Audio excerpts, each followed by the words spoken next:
Hey everyone, I'm really excited for this conversation today, so thank you for joining us. I'd first like to say that I hope you and your loved ones are all safe and healthy wherever you're tuning in from. So we're really looking forward to this discussion. See a lot of you filtering in now, so we'll just give everyone a moment to do so. But today, this is all about data and the analytics that are critical towards product success, especially in today's ecosystem. So data is quite obviously key to how businesses operate and how users today are evaluating existing and ongoing relationships with them. Hi, Sybil. So yeah, please feel free to introduce yourselves in the chat bar to the right. Ask any questions that you have, and we'll be happy to address those both throughout the webinar and also at the end in a dedicated Q&A session. Today's session is brought to you by Toucan, a leader in embedded analytics and data storytelling. We help organizations better leverage their data to create new revenue streams and deliver more value to their customers. We're really proud to be partnering with Indicative, a customer analytics platform that's at the forefront of really helping businesses visualize and optimize user conversion and retention. So like I said, if you have any questions at all, please don't hesitate to reach out. We'll be including contact information and additional resources that might benefit you if you're interested in these topics. So while everyone is filtering in, I'd like to take the time to welcome two people that I've had the pleasure of working with and learning from, both of whom have plenty of experience and excellent insights to offer towards these topics and overall on how you can make using data a key part of how you operate. So Jeremy, do you want to take some time? Sure. Thanks, Varun. I'm excited to be here. My name is Jeremy Levy. I'm the CEO and co-founder of Indicative. Indicative is a customer analytics platform that allows non-technical product and marketing teams to easily conduct analysis across the customer journey. By way of my background, I am a three-time startup founder. My previous two startups, the first one was the first location-based mobile dating company, a company called Meetwa, which we sold to IACmatch.com in about 2012, 2013. And the second company that I founded was a company called Xtify, where we were the first mobile-based CRM for the enterprise, and we sold that business to IBM in around 2012, 2013 as well. Excited to talk to everyone today. And I take the mic. Hi, everyone. Super happy to be here and also to have a discussion with Jeremy. It's been a super a good partnership we had delivering an ebook, and now we want to share the conversation with you guys around what can we do with data. I'm Romain. I'm going to go by Ro because it's a French name, so it's super hard to pronounce for English-speaking audience. I'm the country manager for the US for Toucan Toco. Same in the US, we go by Toucan. It's way easier to say. What we do at Toucan, notably in the US, is to help a software company build their analytics feature. So we integrate as a white label solution of embedded analytics so that software provider can be an insight provider for their own customer by providing this easy to use, easy to understand analytic experience. And notably, that's where we also have the same DNA with Indicative and Jeremy, addressing non-technical. So what I'm going to do today, notably I was responsible for part of the product marketing strategy in Europe and in the US. So really sharing some insight with Jeremy about what our customer do and what we see from them. So hope we'll have a good conversation. And I give back to Varun for the agenda. Yeah, cool. So everyone, obviously really happy to have Jeremy and Ro here because both of them have a lot to share on the importance of data and how to make it impactful to stakeholders really at every level of your organization, as well as to really help you understand why it's critical to build these data-driven products from the ground up. So before we dive in, I just want to note that this is a conversation, and while we're somewhat limited by the medium, we do encourage you to really engage and ask any questions that you have. We'll do our best to address them and monitor that chat window. And again, like I said, we'll have that Q&A at the end of the session, which is usually one of our favorite parts. So to that end, while it is a conversation, the rough agenda will focus on a few key topics and equip you with some takeaways that we'd like you to actually be able to walk away with. So one being, data isn't as scary as you might think, and you shouldn't be scared to do something with it. Democratizing access to your data is really key in today's ecosystem, And this is more possible to do than ever before and is really necessary and critical to all stakeholders. And of course, we'll be diving into how you can actually do that. I will touch on some key benefits aside from the obvious, and also why analytics must always drive action in your job or at your organization. Lastly, there will also be some polls interspersed throughout here to get you thinking about the content, also in the window to the right or below if you're on mobile. And we'd love to hear from you there, as it's always really helpful to drive the conversation in a way that most benefits you and your interests. So when we talk about analytics, there are two critical pieces that can sort of frame this conversation. And with that, I'd like to hand off the mic to Jeremy to get things started. Thanks. So let's talk about first, what is customer analytics? Customer analytics is the process by which data from customer behavior is used to help make a key business and product decision, typically with the goal of increasing acquisition, activation, engagement, and reducing churn. Another way to think about it is that customer analytics is the analytics of product. Now, why do you need customer analytics for building a data-driven product? The way I think about it is information is critical to inform decision-making. There's a great quote by Peter Drucker, which is, if you can't measure it, you can't improve it. You'll hear me repeat this theme throughout this presentation. Traditional BI tools, that is data visualization tools, are generally poorly suited to answering questions around customer behavior because they raise the technical bar to use them so high that they're typically out of reach for all but the most technical users or technical data users. Customer analytics and customer analytics platforms exist to make it easy for anyone, product teams, marketing teams, data analysts, to easily and quickly perform analysis on the customer journey to enable them to make informed decisions on their products and ultimately more quickly demonstrate ROI and increase revenue. Now, you don't necessarily have to take my word for it. I recently read a McKinsey study that stated companies that use customer analytics comprehensively report outstripping their competition in terms of profit almost twice as often as companies that don't. Now, we're also seeing trends that some of the most utilized and sought after features by SaaS users is to have greater access to product data within their own applications and to see proof of their ROI. Ro, do you want to tell us more about that? Yep, I'm trying to put headphones because apparently the sound is not great. But I'll do this one without headphones. So yeah, because and also so that everyone can understand why we wanted to have this webinar together. What we see with our customers is that usually, so embedded analytics is such a big part today of software companies who wants to demonstrate return on investment. But also most of our customers at Toucan, they have this thorough analysis through customer analytics first to understand what's necessary in the roadmap and when and why they should develop analytics feature for their customer, for example. So super logical journey and that we work with on Indicative. And embedded analytics, so it's the ability to offer the access to product data to your user. So usually super important to reinforce the ROI feeling they get out of the software, because basically you offer a dashboarding and analytics experience within your software to your user when it's not your core competency. Critical today because, as we know from the media, from all the articles of the analytics sphere, being data-driven is so important today, and every decision maker receives a high pressure to be data-driven and take informed decision through data. So offering this embedded analytics experience to your user help them have this decision-making process within your product. And we'll see later that it helps on acquisition, on key metrics that Jeremy, I think, will touch upon. And talking back to what you were saying, Jeremy, because I think it's interesting about what you say on the traditional BI tool. Same, today we have more and more BI, so business intelligence tools on the market available. But what we see at Toucan with our customers is that we try to make this analytics experience different and untraditional, because that's how you can have your user really engaged and adopt this kind of feature. So important to take a step back from what we were used to in traditional BI and try to think deeper. So that's why we also bring the topic today. And maybe jumping into a second step is, okay, so that's the definition on what we can do with customer analytics and embedded analytics, but basically where to start and what's the method we can use for you guys tomorrow to really follow a framework.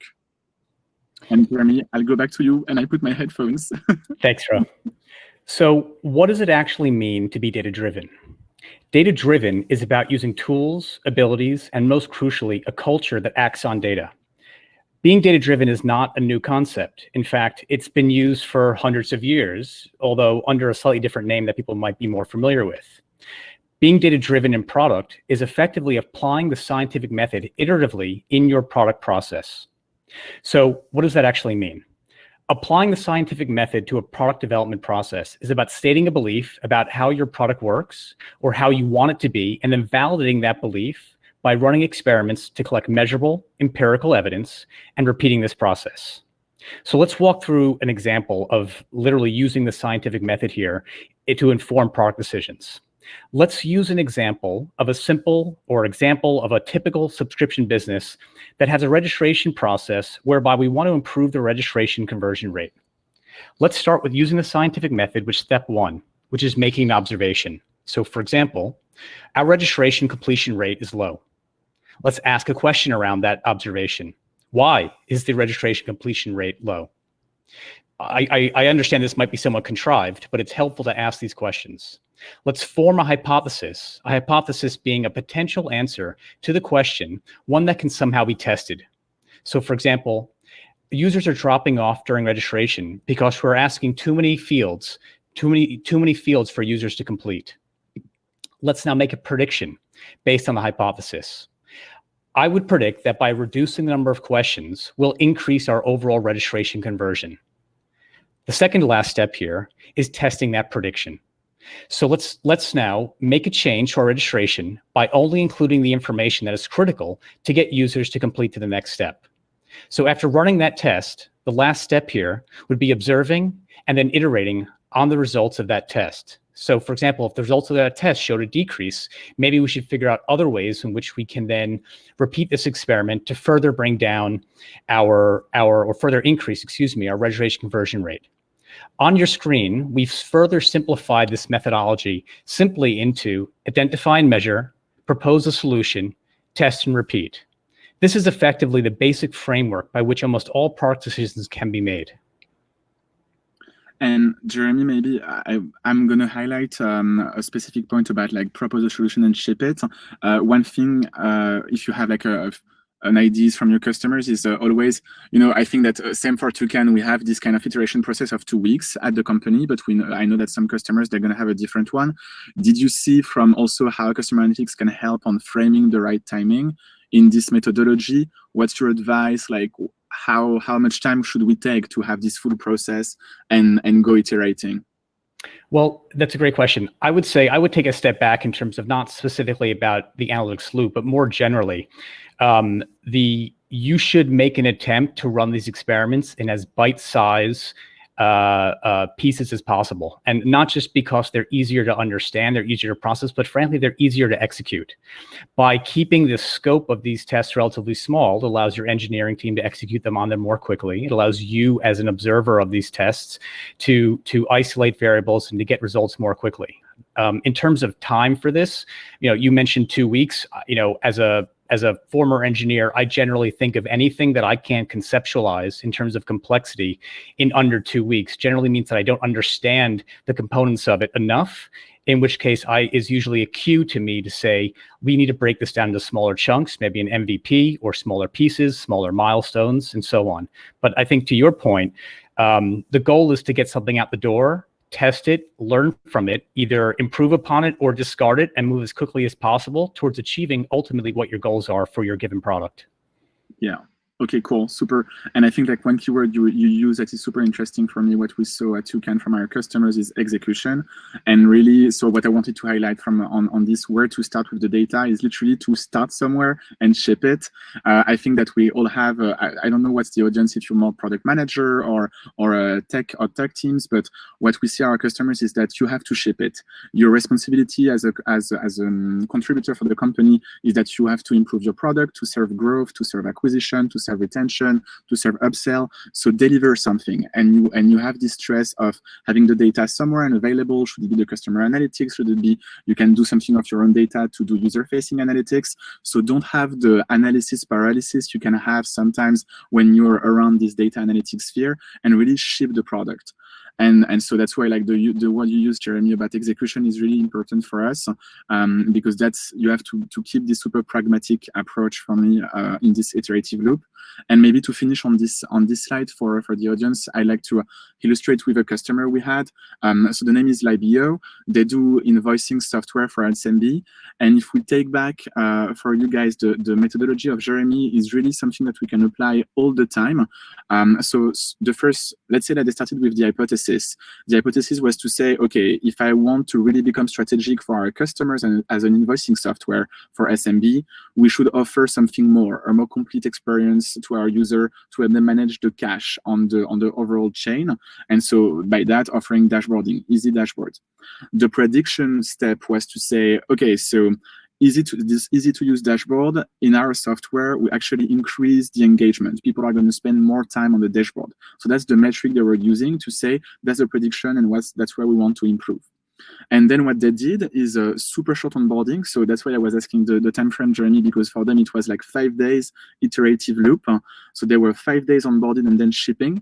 And the interesting for them is that the last step, as you described in the iterative process, is really quite regularly, now less than 5 days, but maybe every month, keep iterating with the user feedback so that they can really always stay ahead of the need of the users and still understand where it should improve, thanks to the feedback with customer analytics and so with customer feedback, to keep iterating and keep improving and keep serving this KPI, which was the spend more time on the dashboard. So very good methodology for me, and I know that it's usually helpful for people.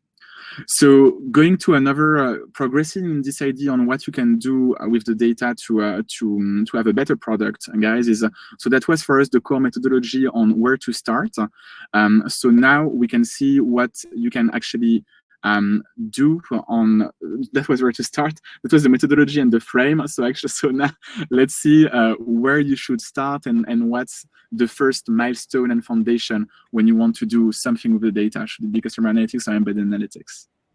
So let's move down a layer deeper, as Rose said. The place to begin here is harkening back to that notion of if you can't measure it, you can't improve it. We need to start by thinking about what are the key objectives and the metrics that we care about in terms of our products, in terms of our features. This begins with identifying what are the most important goals and objectives that you have for any given feature. Now, these may vary depending on the type of product, type of business model you operate, or even the type of area you individually focus on. For the purposes of this slide, we're going to talk very high level about user acquisition, engagement, and churn. So let's walk through a sample, for example, talking about acquisition. When thinking about what are your KPIs for acquisition, you have to think about what are the circumstances that define when a customer is acquired. So for example, if a customer is acquired when they fill in all the fields in your registration screen, or are they acquired when they pay you money, or when they validate their email address or their phone number after filling in fields, being specific is incredibly key.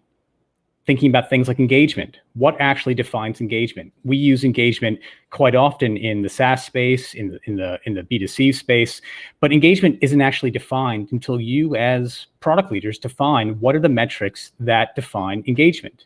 So for example, some businesses might simply define engagement as someone opening the app. It might be viewing 3 pictures on Instagram, for example, might be considered engagement. In other businesses, it might be defined as any of opening an app, viewing an email, or reading a push notification.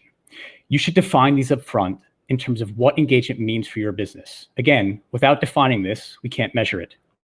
In a similar vein, when thinking about churn and retention, what is churn and retention, or churn versus retention? So playing off your engagement, for example, what constitutes when a user is churned? Is it simply the lack of activity? Is it that they proactively say they opt out of communication? Is it that when they uninstall your app? Maybe there are multiple definitions of what churn may mean depending on your customer type. You should define these KPIs at the outset. You should publish them within your organization so that they're accessible to anyone who may be looking at or using these KPIs, so that you are establishing a baseline understanding of these KPIs across your organization.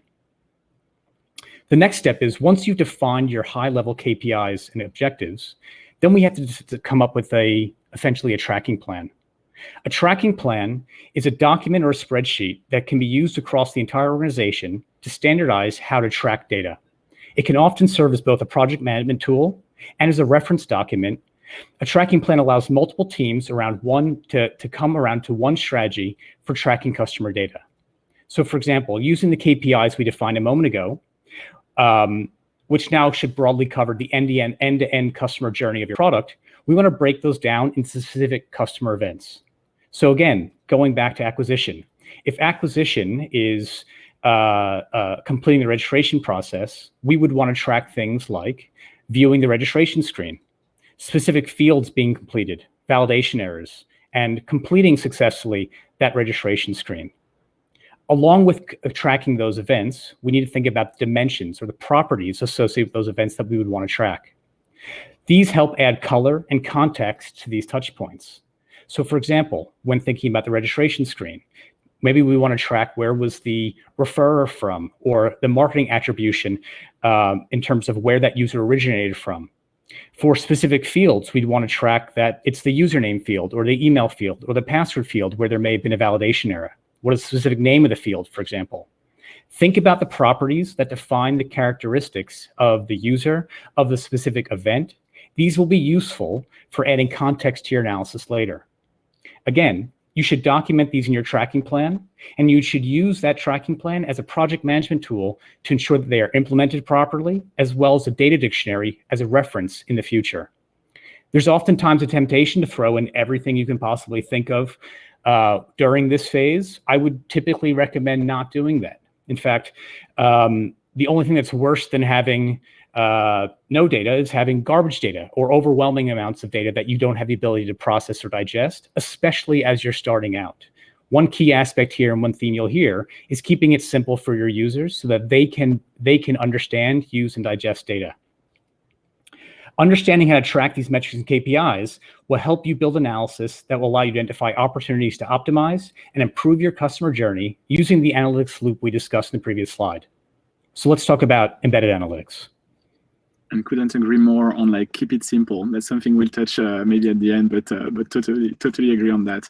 And here, guys, I really want you to think that customer analytics and embedding analytics can be a super logical journey, because indeed what we see from our customers who wants to offer this experience for their own user and integrated analytics in their product is what Jeremy just described is the first stone that you have to put. First, define the KPIs, get ready to track the KPIs indeed, and depending on what are the key metrics you want to improve for your company and the way this analytics experience for your user are going to contribute to those KPIs, that's where you're going to impact or decide the kind of experience you're going to build.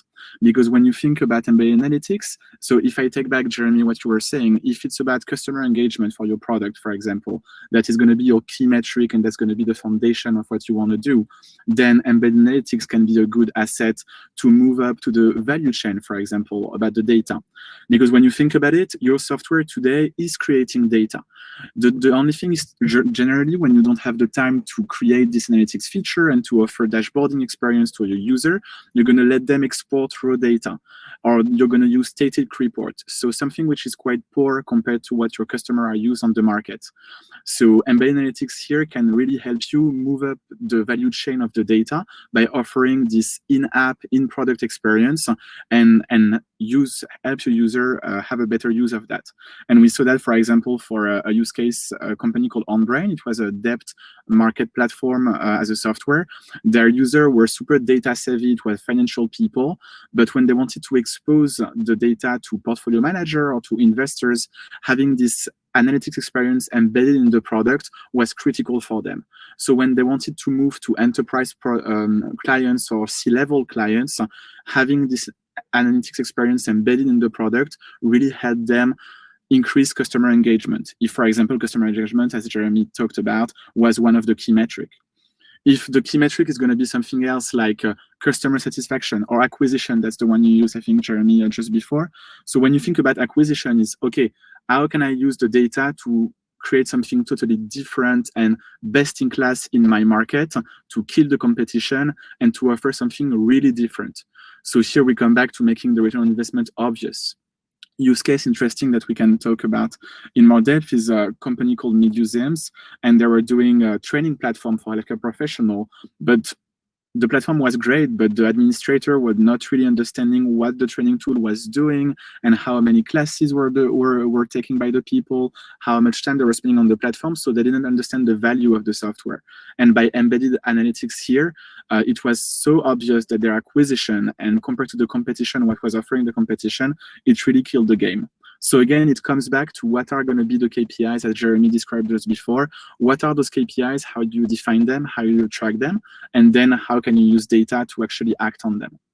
And finally, before moving to a final part, is I think it's important that you ask yourself who's going to be involved when you start to leverage data.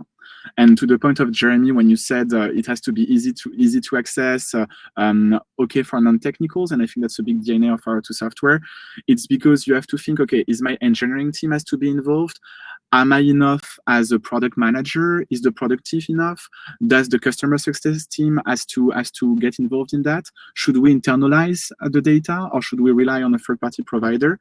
So it's really important that you ask those questions. And what we see from our customers is that we think that today you have enough technological partners out there to don't reinvent the wheels everywhere. Customer analytics today is a solved problem by great companies like Indicative, so you don't need to use data scientists, for example, in your team to build that. Same for embedded analytics, it's kind of a solved problem. You don't need to dedicate engineering time to build that on your own if you find a good solution out there. And maybe just one thing before I will go to a final part, Jeremy. I think it's always interesting. You talked about acquisition, about churn, and about engagement. That's for us one of the key metrics we see in embedded analytics that people care about. Is there any other key metrics that your customers see, and maybe, or how would you rank that on all the key metrics that people usually define and care about? I think it depends a lot on the individual business. One other one that we talk about a lot with our customers is around lifetime value. Lifetime value is, I would think, as most people know here, is sort of the totality in terms of what you would earn in terms of revenue from a customer over the lifetime of how long they are with you. There are many formulas for how to calculate something like lifetime value, but it can be another KPI that I would think about tracking when you are thinking about customer acquisition, marketing spend, and other costs. That's certainly one that comes up quite often. Okay, cool. Yeah, and I think that's also a good way to just have a broader perspective on just not like the classic KPIs we'll track. We do have a lot of questions filtering in. Actually, I think it's we'll address most of them, like I said, at the end. But there was one that fits quite well here. And Daniel asked how often you should revisit a data strategy in today's world. Is a year now too long? Do you guys have any insights there? I'm happy to, Ro, do you want to take that? Go for it. I mean, I think you have to ask yourselves, is your data strategy still working for you? So in other words, if you are not getting the insights you need, if you are struggling with getting access to data, arguably it's something you'd have to revisit more quickly than others. Taking a step back for a moment, the data ecosystem is evolving incredibly quickly. I often talk about how we are relatively nascent in our evolution in terms of using data overall. What the data ecosystem looked like a year and a half ago is very, very different. I think a year is a fine time to rethink that when you do your annual or even quarterly planning. It's certainly not too frequent. I think the bigger question is your analytics stack and your analytics choices working for you in terms of allowing you to operate your business and your product the way you want to? Yeah. Totally agreed, and I would add also a good way to think about should we change something is really to see, as Jeremy was saying, if there is a pain, and don't only look internally when you look for pain about analytics. For example, for us in our space, it's listen to your customers, look at your competition, and if indeed you see that the customers are not happy, churning, or the acquisition is not as good as the competition, then that's also a good pain to look and maybe change something in the data strategy. Yeah. Cool. Thanks for the question, Daniel. Do you want to move to the last one, Varun, or do you have? Yep, we're good there. I think we'll address the rest of the questions in the Q&A. Awesome. So on the last slide here, guys, is basically so those keys we gave just before with Jeremy is really the one that we think are useful for you using this frame methodology we talked about before to start and do something about analytics within your product. And then we wanted to give here an opening on how it can be complemented by another set of good practices to make sure that you maintain innovation in the long run and not only just to start something and then what do we do in the long run. So I'll let Jeremy start on that. Thanks, Rob. So in addition to talking about frameworks and methodologies, one of the biggest obstacles to creating a database business isn't technical, it can be cultural. It's simple enough to describe how to interact or inject data into a decision-making process, but it's far harder to make this a normal or even automatic for employees in terms of a shift in terms of how they present data can be a daunting challenge. And so we want to we have a few tips here that we think are helpful for helping to help change your culture when it comes to talking about and using data. The first one is around setting expectations that decisions should have data to back them up. In other words, gut instincts are good. They're helpful for exploration. They're helpful for forming predictions or hypothesis, but data is better when making decisions. Now, you may not always have conclusive data, but it's oftentimes you can still fall back on a confidence level or a level of certainty for that matter around data. The second one is not to make data an afterthought. Thinking about analytics in the same way you would about defining requirements for a feature, for example. In other words, you wouldn't ask an engineer to start building or writing some code for a feature before you define requirements or before writing a user story. Analytics should be the same way. Make goal setting, tracking analytics part of the process from the beginning. On the same note, talk about defining what success means.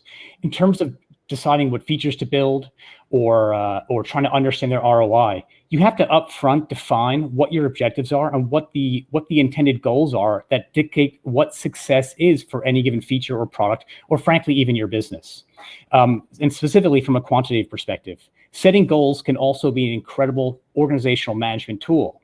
By setting goals and objectives for your teams, for your projects, for your features, this can actually change the way people think. And changing the way they think can change the way they act. If they understand that there's a single goal we're operating towards, their behavior will change in terms of operating towards that metric, towards that goal. Again, the theme of if you can measure it, it will grow is something I think about a lot. The last one is a little bit more tactical, which is as part of the process of building product at my company, we oftentimes will build the dashboards or the charts or the reporting around how we are going to measure the efficacy or the success of any given feature. We build those before we release. We design what those are going to look like and what they're going to be before we even start the development process for a product, so that we understand that we have a very easy way to measure the ROI. And I would add to that, don't just build them, socialize them. Make sure that they're public. Let everyone see those. Hiding data, or rather sharing this data far and wide with the organization can help empower everyone to understand both from a cultural perspective and align people on what their goals and objectives is. My entire theme of this presentation, if for nothing else, is if you can't measure it, you can't improve it. And if you can see what the measure, you can't improve yourself. That's so true. The second element we wanted to share and highlight is really how you can make sure that you are unique in some way. You've grown in your company, or you want to grow the company because you know you're going to have a unique place on the market. So advice we can give when you want to start building something with data, and notably offering analytics to your user, or just do something that is not really your core competency, focus on what's core. Today, you have a lot of technological bricks available, should it be vendors or open source. So really use that as a stepping stone so that you don't reinvent the wheel, basically, and focus on what's core. Also because like that, you're going to leverage the R&D made by the vendors or made by the open source community. So it can help you be a true differentiator. So relying on what's out there is always a good idea for us when we see from our customers, because at least they can focus on what made them unique and what made them strong on the market, and keep that as a way to be ahead of the competition, and then add more value added with these new data bricks, analytics bricks, but where they rely on people who expertise is. And finally, and I think that Jeremy, you started to touch upon just before, but I think it's something that our DNA, both in Indicative and Toucan, is really here. Make it easy. make it easy, please, because remember that data can be something scary. Should it be internally for your team? Should it be externally for your customers? It's not always easy to grasp, and you want to be the product that people are craving for, that people are addicted to. So, and people today are addicted to easy to use, easy to consume, easy to access, easy to share experiences. So at Toucan, notably, one thing I can touch upon here before hearing Jeremy ideas, empower the non-technical people in your company, and sometimes maybe the non-technical people among your customers. Work with your product team, with your customer success team to build and maintain this new analytics project, and notably by relying on technology that are easy to use enough so that it can be possible and can be made possible. And one example I like from one of our customers who was doing ad services, it's called WebHelp. They use this, they use Toucan as a design-first approach, actually, not data-first, but design-first approach. And now they're relying on their project manager, so someone who is totally non-technical, to really build that and iterate directly on the client. So the iterative loop we talked about before is doing that live during client workshop, because the technology itself is easy enough so that data can be not scary, but really something easy to leverage and easy to share with the customers. So Ro, I'll just jump in here for 1 second as I'm looking at some of the questions. Someone asks, my company is quite young. When does it make sense to integrate these types of analytics into your product? Is it too expensive early on, and are these solutions scalable? I would make the argument that from day one, if you're not thinking about using data to help inform the decisions around starting your business, specifically around thinking about things like product market fit, understanding engagement, then it's something you should seriously reconsider. In terms of cost and expense, many of these platforms across the entire analytics stack, that is everything from data warehouses to CDPs to customer analytics platforms like ours, Indicative, often offer everything from free trials to free plans to startup plans, depending on the scale of your business, and can help you scale as you grow. Nothing to add. Scale as good. Today, vendors are made ready to scale as you grow. So it's really. Do you want to touch upon like make data easy, Jeremy, or we switch maybe to conclusion and equation? Yeah, the only thing I would add is, one notion around making data easy that I think of is this notion of the lazy engineer. So I love lazy engineers. So what's a lazy engineer? A lazy engineer is an engineer who gets bored or tired of doing the same repetitive, cumbersome step over and over. And so they script it. They write code to make it easy so that it happens automatically. I think about democratizing data across your organization the same way. If you want to build a data-driven culture, you have to make data easy and accessible to your employees, to your organization. Fundamentally, data is hard. It can be messy, it can be cumbersome, it's hard to understand. And that creates a real obstacle to getting people to leverage it. By making it easy through whether it's training, investing in tools, it helps democratize it across your organization by making it easy. That was sort of my thought around how you make it easy. The tooling out there, to your point, Ro, is accessible, and it's not something you have to build from scratch anymore. Whereas, just a number of years ago, having something such as like a data warehouse was incredibly cumbersome and expensive. Today, if you want a data warehouse and you're a 2-person startup, you can affordably do that in the time that we've been on this webinar with 2 clicks in something like AWS. Data is easier today than it's ever been, and I would say think about that when setting up dashboards, creating metrics, sharing information about your KPIs. Keep it as simple as possible. Perfect.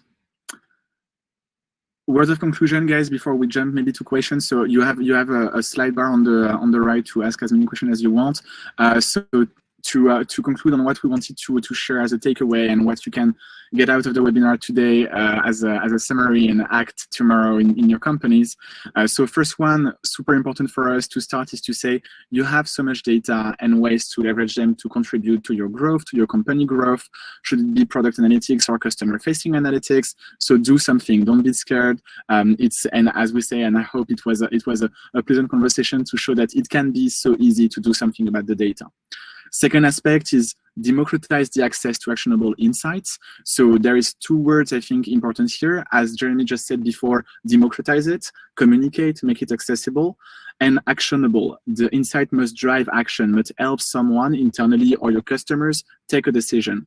And that's the most important message here, because if you generate this insight and they are easy to use, easy to access, easy to understand, you'll create a real impact for your teams. They'll be happier, and your customer, they'll be happier too, and the growth will be better. And I think that one sentence that Jeremy, you used when we were preparing the webinar is that I love, is like, everybody can have data superpowers, and that's true today. So empower your team and your customers to have those superpowers and really release them. Third element to take away from the webinar: don't reinvent the wheel.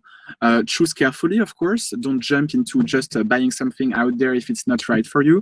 But there is so much tech available to go faster, to go better, to do stronger compared to your competition. So partner with available vendors, or to leverage R&D, or with open source, but really think about where should I invest my team time, and notably the engineering time, of course.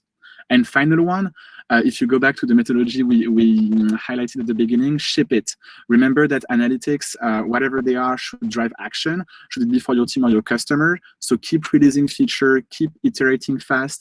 The analytics loop can really drive the roadmap to ensure that releases will directly impact customer satisfaction, customer acquisition, customer churn, and at the end of the day, company's growth. So we'll leave the floor to question if we have more, Vern. Yeah, wonderful, guys. We definitely do have some questions there. And just again, guys, the webinar will be sent to you via email, the recording link and everything, so you will have access to that.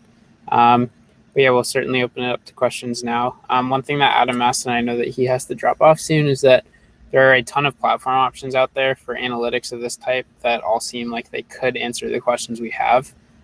He's wondering what questions they can ask to differentiate them, and how else should we look to differentiate them.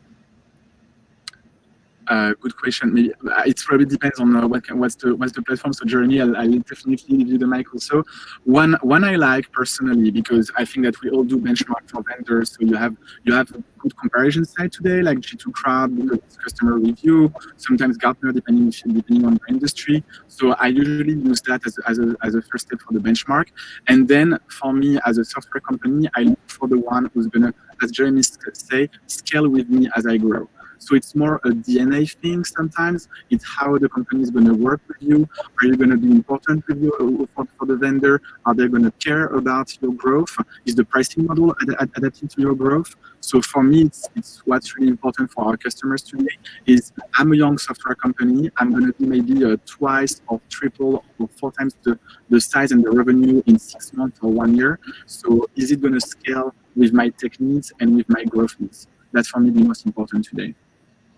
So when talking about customer analytics platforms and how they differentiate and how you can sort of navigate your way of making choices, the starting place for me would be, can I own my data? So at the end of the day, if I don't control my data in terms of where it lives, how it's stored, and ultimately the use of that data, that would probably be a showstopper for me today in terms of choosing a customer analytics platform. So what do I mean by that? If I'm developing a tracking plan and I start tracking my data, I want to make sure that the raw data associated with that was something that I can own.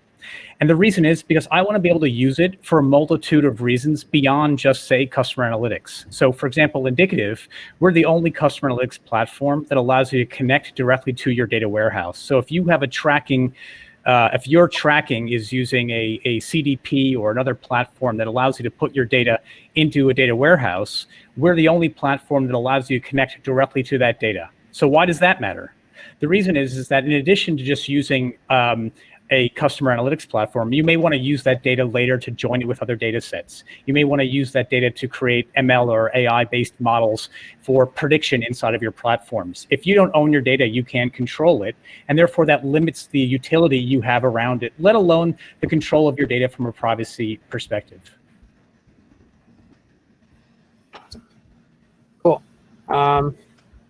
There's also a question I didn't, sorry, Joseph, that we glossed over that in the beginning, but does your company prefer using big data or thick data to gather in-depth analytics? And if so, why do you prefer it? Jeremy, I think that was for you. So I'll be perfectly honest, I had to Google what thick data actually meant. So if I get this wrong, I apologize. But in my 2-second Googling, I think in this context, big data is referring to quantitative data versus qualitative data. You know, from where we sit as both a data analytics company that focuses on quantitative data, I can tell you in our own data analytics process, in our own product process, we take an enormous amount of time getting feedback from our customers. We do that through our customer success calls. We do that from our sales team. And we internally use all of that data to help decide our product strategy. I don't think the answer is, should I choose one versus the other? I think there are different data points that help inform our mental models when making decision around product. Awesome. Cool, Ro, anything to add on that one? I think we're good. So this is probably directed for you. Abhishek asks, is embedded analytics focused on user behavior? No. Yeah, good question. That's usually sometimes the experience that people are gonna want to start with, because when you think about it, embedded analytics, it can be, okay, I'm gonna give access to my admin user, for example, to show them how my software is used, so user behavior as you described, how many logs, how much time people spend on the platform. So it's a good way to help your admin user to have access to analytics and to make them understand how the software is used. So that can be a quite good use case, and that's true that we see that often. That's a starting point.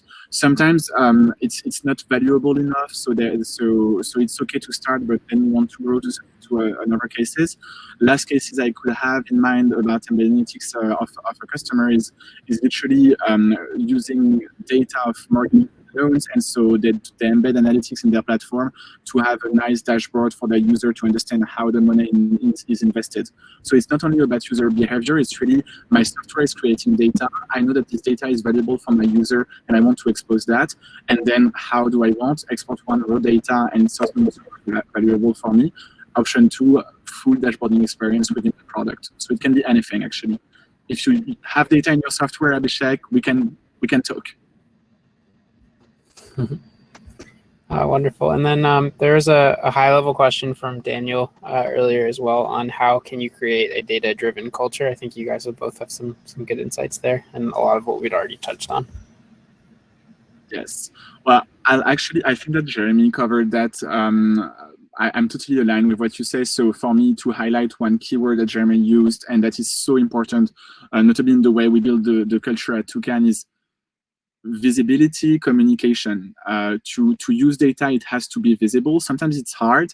For example, when we expose our dashboard about sales performance or about whatever performance, sometimes it's like, oh, not super comfortable, but making it accessible. And accessible for me means easy to understand, easy to use, but also easy to access. So like literally everyone can see that when they are at the office, when they want to access it for free on the Confluence or on the internal dashboard.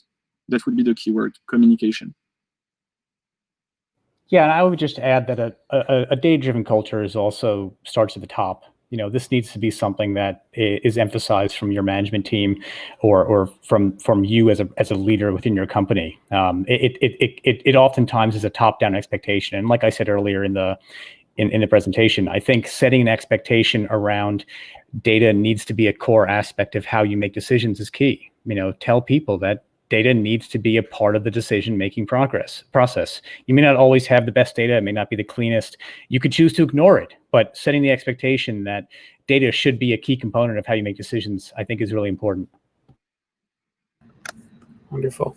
So I think everyone just feel free to leave any more questions you have right now. I'm just seeing one that's unaddressed, and Olivia is asking, are you guys seeing any common trends specifically now during COVID as far as what features software users are looking for right now? So Jeremy, that could be a good question for you. You know, I think the obvious one is just more features around working remotely. You know, for what it's worth, we've seen increased interest in data to help people sort of figure out where there are opportunities to be more successful or to save money. Given the uncertainty around COVID and the economy. I don't know if there's sort of an overall theme around that, other than people are certainly more hungry for information and therefore insights to be able to make better predictions around their businesses because of greater uncertainty in our world today, unfortunately. Yep, sure. Great. Well, I think that's all the questions that we're seeing come in. So everyone, as we mentioned, please don't hesitate to reach out to the emails noted here, or visit us on our websites. You will get, like I said, a recording of all the slides and the whole presentation. So please feel free to have a look at that at your leisure. And thanks again for joining us. Thanks a lot, Varun. Thanks, everyone. Thanks, everyone. And thank you, Varun. Yeah, thanks, guys. All right. Bet MC. Have a great afternoon, everyone, wherever you are. Bye-bye.